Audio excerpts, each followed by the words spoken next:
Bonjour à toutes et à tous, l'objectif de cette vidéo c'est donc de vous présenter une correction possible pour le TP qui concernait donc l'étude des caractéristiques du pendule simple, c'est-à-dire en fait quels sont les paramètres qui vont influencer la période des oscillations de notre pendule. Donc on rappelle que la période ici, c'est tout simplement la durée que va mettre le pendule pour faire un aller-retour et pour revenir à sa position initiale. Donc en fait l'idée c'est de regarder notamment quelle est l'influence de l'angle incident qu'on va donner au départ, puis ensuite influence de la masse, et enfin pour terminer l'influence de la longueur du fil. L'objectif à la fin, comme vous avez sur le document que je vous avais fourni, finalement l'idée c'est de construire ce qu'on appelle un pendule battant la seconde, c'est-à-dire une seconde pour un aller simple. On a donc une période complète qui vaut 2 secondes. Le premier paramètre qui va nous intéresser, c'est en fait l'angle initial d'écartement de la position d'équilibre du pendule. Donc premier cas de figure, avec un angle petit, on voit que l'amortissement est assez faible et globalement, sur quelques périodes, on peut considérer que le pendule n'est quasiment pas amorti. L'amortissement, c'est le fait que le pendule soit ralenti dans sa course à cause des frottements de l'air.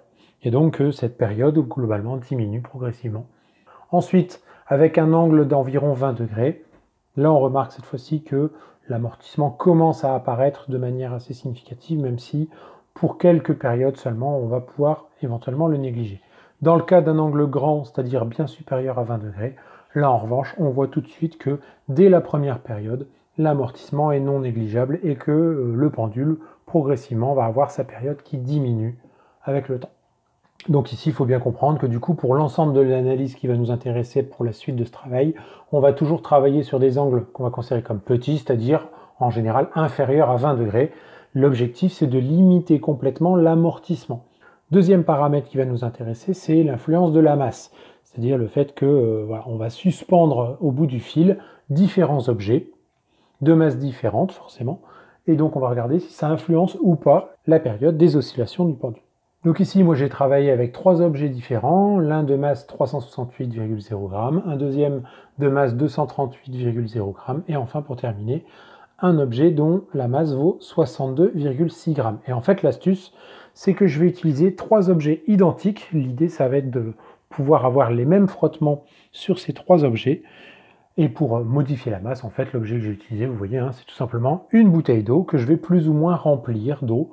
Plus vous mettez de quantité d'eau, plus la masse sera importante. L'idée, c'est d'avoir un objet qui est identique à chaque fois, donc les frottements de l'air sont identiques à chaque fois. Donc là, toujours la même longueur de fil, toujours les mêmes frottements, donc du coup, si on voit une différence au niveau de la période, on est bien sur la masse, du coup, qui va être le paramètre qui l'influe. Et donc ici, je vais travailler sur 5 périodes, en divisant ensuite par 5, on va obtenir le résultat pour une seule période. L'idée, c'est de bien comprendre qu'en mesurant plusieurs périodes, forcément, on gagne en précision sur le calcul de la valeur de une seule période. On y va pour la masse de 368,0 g.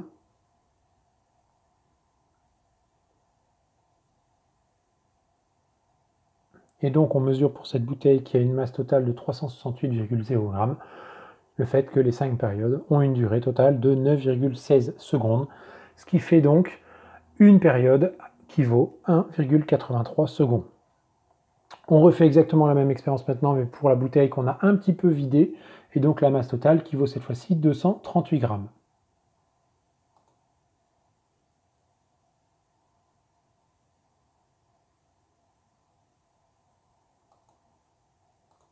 Pour cette deuxième expérience, on observe donc que les 5 périodes vont avoir une durée totale de 9,18 secondes, ce qui nous fait pour une seule période une durée de 1,84 secondes. Dernière expérience, cette fois-ci, on va vider quasiment la bouteille en totalité, et donc on a une masse qui est beaucoup plus faible que pour les deux premières expériences. On est cette fois-ci à 62,6 g.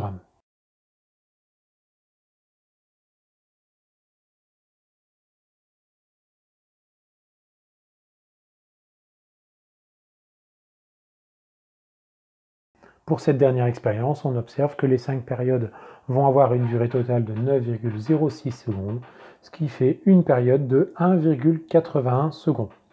Avec ces 3 résultats, on va pouvoir conclure que finalement la masse de l'objet suspendu n'a que très peu d'influence, voire pas du tout d'influence sur la période des oscillations du pendule, puisqu'en fait, ici, avec les incertitudes liées à la mesure, on peut considérer que les 3 valeurs de période obtenues sont identiques.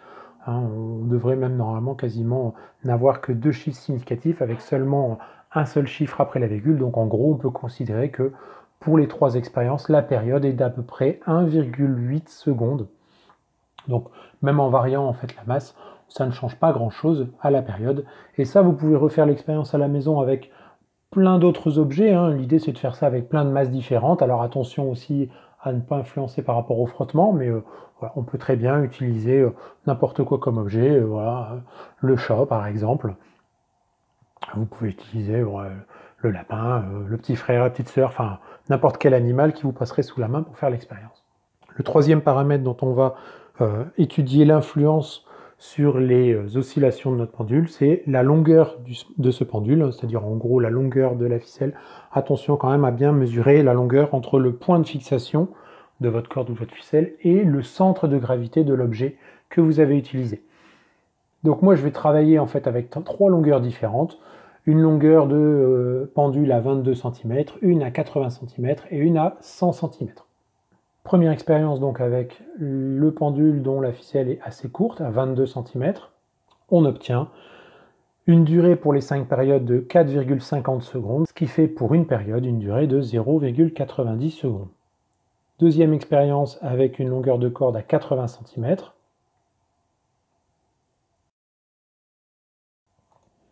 Cette fois-ci, il y a clairement une différence puisque les 5 périodes vont avoir une durée totale de 8,58 secondes, ce qui nous fera une période égale à 1,72 secondes. Donc là, on voit clairement une différence. Pour valider notre résultat et être sûr de notre coup, on ne se contente pas de 2 expériences. On va quand même en faire une troisième au cas où il y aurait eu des erreurs sur les 2 premières. Troisième expérience avec une corde encore plus longue qui vaut donc 1 mètre.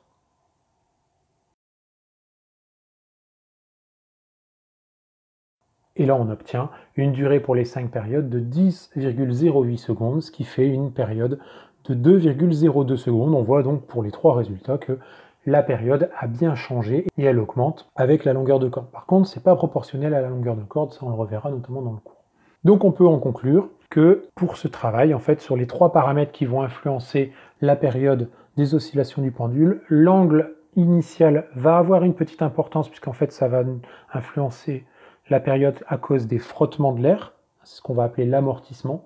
Donc il va falloir essayer de limiter au maximum ces frottements. Donc pour ça, l'idée c'est de travailler d'abord à des petits angles, comme je l'ai dit, à inférieur à 20 degrés. On va aussi travailler sur la forme de notre pendule. C'est pour ça d'ailleurs que dans la majeure partie des pendules qu'on va trouver dans le commerce, tous les oscillateurs, tous les battants sont en fait des disques assez plats, de façon à limiter au maximum les frottements par rapport au mouvement. Ensuite, le deuxième paramètre étudié, c'est la masse. Celui-là, on a vu qu'il n'avait aucune influence sur la période de nos oscillations. En revanche, la longueur du pendule a énormément d'influence et c'est vraiment ce paramètre-là qui va être le plus important. Notamment pour répondre à la dernière question. La dernière question, c'était de construire un pendule dont la période vaut 2 secondes, c'est-à-dire qui bat la seconde sur un aller simple. Et donc, c'est en fait tout simplement la dernière expérience que j'ai réalisée tout à l'heure, celle avec le pendule dont la longueur totale valait 1 mètre, où on voit qu'on est tout pile, quasiment, sur une période de 2 secondes. Quand on regarde un petit peu les modèles de pendules qu'on va trouver dans le commerce, là aussi, on est en fait sur toutes des pendules. Toutes ces pendules-là vont avoir en fait un oscillateur qui a une longueur totale de 1 mètre. Voilà pour la correction de ce travail. J'espère que de votre côté, ça n'a pas posé trop de problèmes pour cette étude et pour la conception de ces différents pendules, en espérant que les résultats que vous avez pu obtenir sont similaires aux miens et assez cohérents dans l'ensemble. Pour plus d'informations sur les oscillations du pendule, je vous invite à voir ou à revoir notamment la correction du travail sur l'étude énergétique de ce pendule, comment varient les énergies cinétiques et l'énergie potentielle de pesanteur, ainsi que l'énergie mécanique pendant les oscillations. Toutes ces notions vont être vues encore plus dans le détail dans le cours consacré aux oscillateurs mécaniques. Ça sera l'occasion aussi de travailler sur les oscillateurs à ressort. À bientôt pour une prochaine vidéo.